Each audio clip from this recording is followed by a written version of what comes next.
हरिओम, जय श्री कृष्ण, ओम गणेश। पिछला वीडियो जो मैंने तुलसी जी का महात्म्य आपको सुनाया था, और जब वो वीडियो बनाया उसी समय मन में यह भी एक प्रश्न आया था, और बहुत सारे यजमानों के वहाँ मैंने देखा है कि चाहे कोई भी पूजा पाठ हो, जैसे गणपति पूजन हो, उनके वहाँ प्रसाद या भोग लगाया जाता है, उसमें तुलसी दल समर्पित वो लोग करते हैं। दुर्गा माता दी या माता जी की अगर कोई भी पूजा होती है, जैसे नवचंडी यज्ञ आदि होता है, दुर्गा सप्तशती का पाठ आदि होता है, उस समय जब पूर्णाहुति होती है, उसमें जब प्रसाद के स्वरूप में भोग लगाया जाता है, उसमें भी तुलसी पत्र अर्पण करते हैं। किसी के वहाँ जब सत्यनारायण की पूजा करवाने जाता हूँ, उस समय भी जब भोग लगाया जाता है, उसमें भी तुलसी पत्र अर्पित किया जाता है।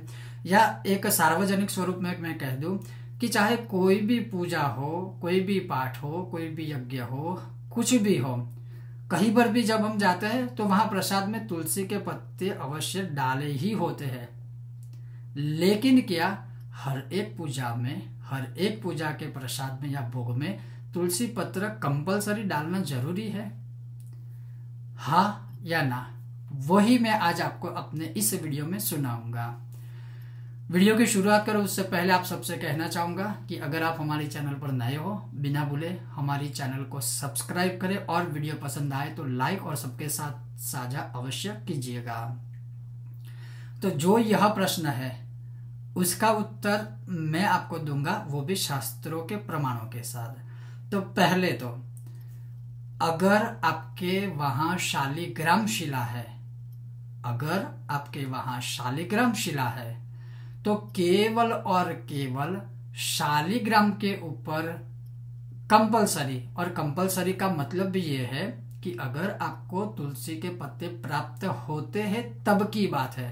अगर नहीं मिल पाते हैं किसी समय संयोग या देश काल अनुसार, तो चिंता करने की आवश्यकता नहीं है।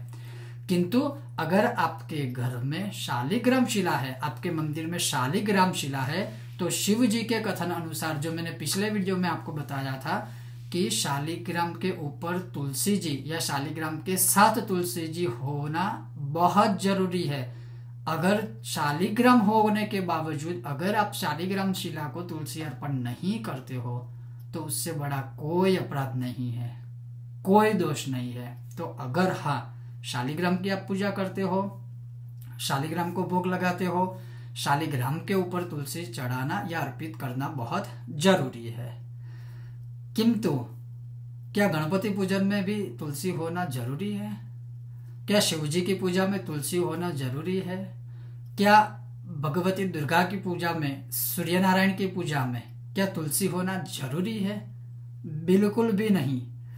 तुलसी जो लोग भोग में, प्रसाद में डालते हैं, जब मैं उन्हें ही प्रश्न पूछता हूं कि आपने ये तुलसी का पत्ता इसमें क्यों डाला है, उनके पास कोई उत्तर नहीं होता है। तो मैं आपको कहूंगा कि तुलसी पत्र हर एक पूजा में, हर एक भोग में डालना जरूरी नहीं है। केवल और केवल अगर आप शालिग्राम की पूजा करते हो, शालिग्राम शिला आपके घर में है, शालिग्राम को भोग अर्पित करते हो, दूध अर्पित करते हो, जल अर्पित करते हो, हाँ, उसमें आप डाल सकते हैं। किंतु बाकी सारे प्रसादों में, कि बाकी सारे भगवान के प्रसादों में आपको नहीं डालना है। It's not a compulsory. सिर्फ और सिर्फ शालिग्राम, मैं फिर से कहता हूं, सिर्फ और सिर्फ शालिग्राम। क्यों? अगर गणेश जी की पूजा में गणपति को जब भोग लगाते हो, अगर आप उसमें तुलसी डालोगे तो आपको पुण्य की जगह पाप मिलेगा। क्यों? क्योंकि गणपति और तुलसी दोनों शत्रु है, एक दूसरे को शाप दिया हुआ है। तो गणपति की पूजा में गणपति को भोग लगाओगे, उस समय आप उसमें तुलसी पत्र नहीं डाल सकते हो, और ना ही डालना चाहिए, अन्यथा दोष लगेगा। वैसे ही दुर्गा की पूजा में भी तुलसी वर्ज्य है, दुर्गा की पूजा में भी तुलसी वर्ज्य है, उसमें भी आप नहीं डाल सकते हैं। शिव जी की पूजा में भी, शिव जी को भी कभी भी तुलसी पत्र नहीं अर्पित किया जाता है, ना ही शिव जी के भोग में तुलसी पत्र आप अर्पित कर सकते हो। तो ये आपका एक पहला उत्तर है। दूसरी बात, सत्यनारायण की जब कथा होती है, उसमें जो भोग होता है, उसमें जो प्रसाद आदि होता है, तो क्या उसमें डालना चाहिए या नहीं डालना चाहिए? तो उसमें भी मैं कहूंगा आज के जमाने के अनुसार नहीं डालना चाहिए, या फिर डालना है या फिर आपको डालना है तो बिना तुलसी को छुए हुए अपने आप ही तुलसी के पौधों में से अपने आप ही जो पत्ते नीचे गिरे हुए हैं उस पत्तों को लेकर आप सत्यनारायण की पूजा में जो भोग या प्रसाद लगाया है उसमें आप वो अर्पण कर दीजिए। किंतु तुलसी जी को छुए बिना उनके पत्तों को आपको तोड़ना नहीं है, ना ही हाथ लगाना है। मैं ऐसा क्यों कह रहा हूं वो भी आपको आगे बताऊंगा क्यों। किंतु मेरा ऐसा मानना है, और अगर मैं वैज्ञानिक तरीके से इसे देखता हूं या संशोधन जैसे मैंने किया है, तो पहले के जमाने में या बहुत लाखों, ये जो हमारी परंपरा या हमारे जो शास्त्र है वो तो लाखों करोड़ों पर वर्ष पुराने हैं, पूर्व है। तो आज से अगर 25-50 साल पहले की भी अगर हम बात करते हैं तो आप स्वयं ही देखिए, जिसने देखा होगा उन्हें तो ये पता चल जाएगा कि जब भी हमारे वहाँ सत्यनारायण की पूजा होती है तो आपको पता है कि उसमें जो प्रसाद बनाया जाता है, उसमें जो भोग लगाया जाता है वो सिर्फ इतना सा नहीं होता है, बल्कि इतने इतने बड़े पतीले बनाकर, बड़े बड़े पतीले भरकर भोग बनाते हैं, प्रसाद बनाते हैं। अब उसमें मेन प्रसाद कौन सा होता है? वो शीरा होता है, वो हलवा होता है। वो कैसा होता है? मीठा होता है, उसमें शुगर होती है। गुड़ भी पहले के जमाने के अनुसार गुड़ भी यूज करते थे। उसके साथ ही जैसे फ्रूट के अन्य प्रसाद होते हैं, जैसे उसमें जितने भी फ्रूट्स है या सीजनेबल जो फ्रूट्स होते हैं वो भी हम प्रसाद अर्पित करते हैं। उन फ्रूट को काट कर फिर हम अर्पित करते हैं। अब यहाँ पर समझने की जो वैज्ञानिक बात है वो ये है कि पहले के जमाने में इतनी स्वच्छता नहीं थी। अभी भी कुछ कुछ जगहों पर इतनी आपको स्वच्छता नहीं मिलेगी।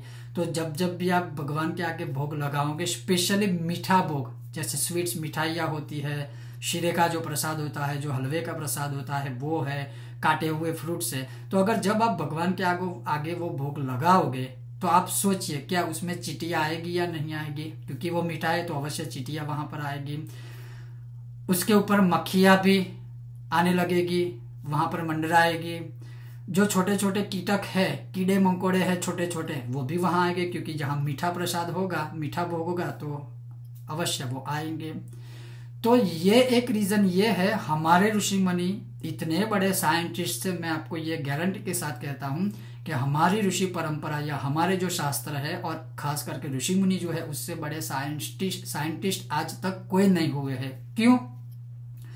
उस समय में ऋषि मुनियों ने तो उसी समय में संशोधन कर लिया था कि उसका उपाय हमें क्या करना चाहिए। तो उन्होंने क्या सोचा कि तुलसी का एक पौधा, तुलसी जी का एक जो पत्ता होता है वो एक ऐसी शक्ति वाला है कि जिसमें एक एंटीबैक्टीरियल, जो कहते हैं ना कि बैक्टीरिया को दूर करने की जो शक्ति होती है जिस पौधे में, वो एक है तुलसी जी। तो उन्होंने शायद सोचा होगा कि उस जमाने में तो ऐसे कोई स्वच्छता वाले या स्प्रे वगैरह ऐसा तो कुछ मिलता नहीं होगा। तो उस समय पर ऋषि मुनियों ने सोचा कि हम तुलसी जी का जो पौधे है उसमें से हम थोड़े पत्ते लेते हैं, उस पत्तों को हम प्रसाद के ऊपर डाल देते हैं, और जहां पर भी तुलसी जी के पौधे हैं या तुलसी जी का जो हरा पत्ता होता है वहां किसी भी प्रसाद में अगर वो पत्ता डाला जाएगा, आप ये गौर कीजिएगा वहां पर एक भी चींटी नहीं आएगी, क्योंकि उसकी जो सुगंधी होती है, एक एंटीबैक्टीरियल जो तत्व उसमें पाया जाता है, उसकी वजह से जो कीड़े मकोड़े होते हैं वो दूर रहते हैं। और इसीलिए हम तुलसी जी को एक औषधि के रूप में भी इस्तेमाल करते हैं, ताकि वो कीड़े मकोड़ों को या हमारे शरीर में जो बैक्टीरिया के स्वरूप में कीड़े मकोड़े हैं वो उसे मारती है, उसके जो तत्व है उससे वो कीड़े मकोड़े या बैक्टीरिया वैसे ही मर जाते हैं। तो इसके पीछे यही एक वैज्ञानिक तर्क है कि अगर आप प्रसाद के ऊपर या प्रसाद में तुलसी जी के पत्ते डालोगे तो वहां कोई भी बैक्टीरिया, वहां एक भी चींटी या वहां पर कोई भी कीड़े मकोड़े नहीं आएंगे, और अगर वो नहीं आएंगे तो प्रसाद दूषित नहीं होगा। और वो जो प्रसाद होता है वो हम बड़े बड़े पतीलों में बनाते हैं। क्यों? क्योंकि जब यह कथा हम करवाते हैं तब कथा सुनने के लिए आसपास वाले लोग, पड़ोसी लोग आते हैं, पड़ोस वाले आते हैं, पूरे शहरी के लोग आते हैं, यानी बहुत सारे लोग, कम से कम 50 से 100 या 150 लोग तो कथा में आते ही हैं। तो सबके वहां प्रसाद हमें देना होता है, सबको देना होता है, तो प्रसाद बहुत हम बनाते हैं। तो प्रसाद ज्यादा बनाएंगे तो स्वाभाविक है कि उसमें कीड़े मकोड़े आने का एक खतरा रहता है। तो कीड़े मकोड़े बैक्टीरिया सब आदि दूर रहे, इसके लिए सत्यनारायण पूजा में हम तुलसी के पत्ते अर्पित करते हैं। यह एक बहुत ही रिसर्च किया हुआ वैज्ञानिक कारण है। मैं कहूँगा जरूरी नहीं है कि हम शास्त्रों में साइंस को घुसाए, लेकिन इसको सही तरह से अंधश्रद्धा को ना फॉलो करके समझकर श्रद्धा के स्वरूप में फॉलो करें। और मैं ये हर एक बात को गौर करता हूँ, हर एक समय में जब भी सत्यनारायण की पूजा कहीं पर भी जाता हूँ करवाने के लिए, उस समय पर अगर किसी को तुलसी का पत्ता नहीं मिलते हैं तो वो लोग विचलित हो जाते हैं। उसके उन लोगों के माइंड में वहम घुस जाता है कि चलो तुलसी का पत्ता नहीं मिला तो हमारी कथा पूर्ण नहीं होगी। ऐसा कुछ भी नहीं है। और फिर से कहूँगा, ऐसा जरूरी नहीं है कि हर एक प्रसाद में तुलसी का पत्ता होना चाहिए। हाँ, आपके घर में अगर शालिग्राम शिला है तो आप शालिग्राम के ऊपर अवश्य तुलसी का पत्ता अर्पित कीजिए। अगर आप कथा या अगर आप सत्यनारायण की कथा में फिर भी तुलसी का पत्ता आप अर्पण करना चाहते हो तो कर सकते हो, लेकिन कब करना चाहिए, कब नहीं करना चाहिए, तुलसी का पत्ता कब तोड़ना चाहिए, कब नहीं तोड़ना चाहिए, वो अब सुनिए। तो मैंने ही 2 या 2.5 साल पूर्व वीडियो इसके ऊपर बनाया था कि मंगलवार, शुक्रवार और रविवार को तुलसी के पत्ते को आप कभी भी नहीं तोड़ सकते, ना ही छू सकते हो। वैद्युति योग हो जो 27 दिन में एक बार आता है, व्यतिपात योग है जो महीने में 27 दिन में एक बार आता है, उस पर भी आप तुलसी नहीं तोड़ सकते हो। जब संक्रांति होती है, हर महीने की 14 या 15 तारीख को संक्रांति होती है, उसमें भी आप तुलसी का पत्ता नहीं तोड़ सकते हो। जब परिवार में किसी की मृत्यु हुई है या परिवार में किसी का जन्म हुआ है तो सूतक लगता है, शौच लगता है, तो सूतक लगता है और उसमें जनना शौच, मरना शौच होता है, दोनों प्रकार के सूतक होते हैं, तो उसमें भी आप तुलसी का पत्ता नहीं तोड़ सकते हो। सुबह सुबह, प्रातः काल यानी सूर्य उदय के समय, संध्या काल और रात्रि काल में कभी भी तुलसी को नहीं तोड़ सकते। और उसके अलावा जब भी कोई त्योहार होता है, कोई भी पर्व होता है, जैसे नवरात्रि है, दीपावली है या ऐसे कोई भी पर्व होते हैं, उसमें भी तुलसी का पत्ता नहीं तोड़ सकते हो। तो फिर दूसरा प्रश्न ये भी होगा कि अगर तुलसी का पत्ता हम नहीं तोड़ेंगे तो पूजा पूर्ण कैसे होगी। उसके लिए ये आपको करना है कि अगर आप तुलसी का पत्ता नहीं तोड़ सकते हो, मान लीजिए फॉर एग्जांपल आपके वहां कल सत्यनारायण भगवान की पूजा है, आपके मन में फिर भी संदेह कि नहीं मुझे तो तुलसी का पत्ता अर्पण करना ही है, ठीक है कीजिए। तो आपको क्या करना है, तो जो मैंने आपको दिन बताए हैं ना, वो दिन अगर नहीं है तो आप अगले दिन तुलसी जी को आमंत्रित कर सकते हो कि कल मेरे वहां भगवान श्री हरि की पूजा है, मैं आपका आवाहन करता हूं, आपको आमंत्रण देता हूं, आमंत्रित करता हूं और मैं कल आपको लेने आऊंगा, तो आप मेरे वहां पधारिएगा।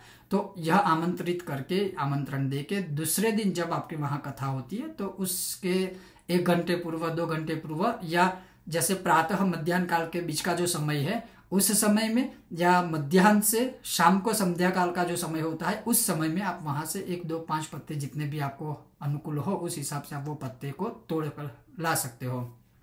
उस पत्ते को तोड़कर आप ला सकते हो और अर्पित कर सकते हो, समर्पित कर सकते हो।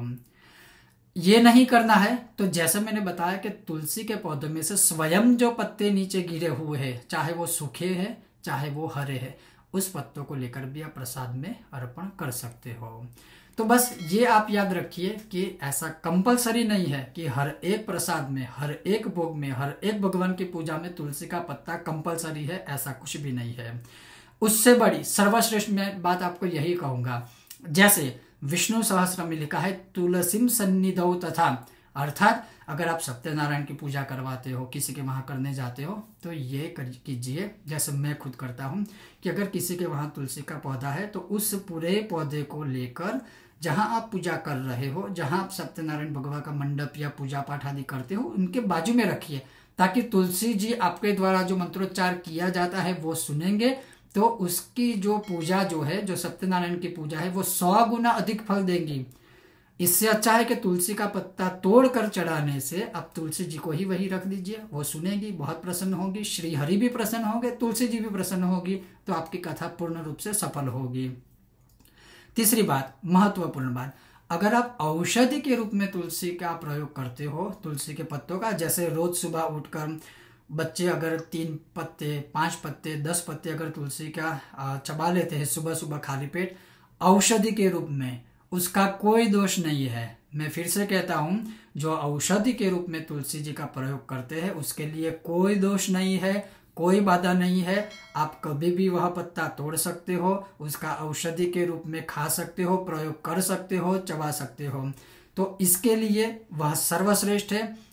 लेकिन जब भगवान की पूजा होती है, किसी भी भगवान की पूजा में ऐसे वैसे ही कभी भी तुलसी जी का प्रयोग नहीं करना चाहिए।